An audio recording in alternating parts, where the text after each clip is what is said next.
بغاوت تھی، میں تو کہہ چکا ہوں نا، وہ ریاست کے خلاف بغاوت تھی، وہ ایک بغاوت کی ایک انتہائی میں سمجھتا ہوں کہ بہت ہی ایک وہ تاریخ میں ایک تاریخ دن گنا جائے گا 9 مئی کہ ایک بدترین سازش کی گئی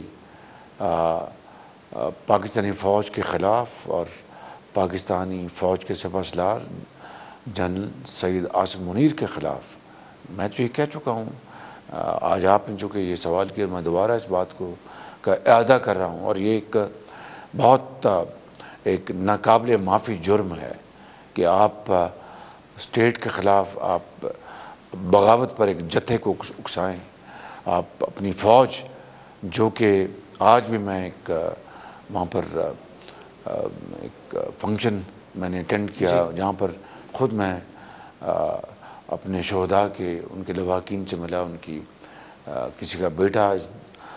جامع شہادت نوش کیا، کسی کے خاوند نے قربانی دی، یہ غازیوں کو ملا، میں وہاں پہ جو زخمی ہیں ان کو ملا۔ اب بتائیے کہ جنہوں نے جان ہتھیلی پر رکھ کر پاکستان کی جغرافیائی سرحدوں کی حفاظت کی ہو اور لاکھوں بچوں کو یتیم ہونے سے بچانے کے لیے اپنے بچوں کو یتیم کر دیا، اور ان کی بیویاں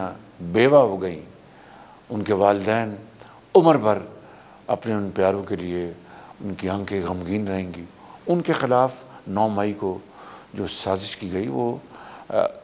میں سمجھتا ہوں کہ ناقابل معافی جرم ہے۔ ایک بدترین سازش کی گئی، یعنی دوست نما دشمنوں نے اور ایک جتھے نے مل کر، تو یہ بات تو میں سمجھتا ہوں کہ کبھی بھی بھلائی نہیں جا سکتی۔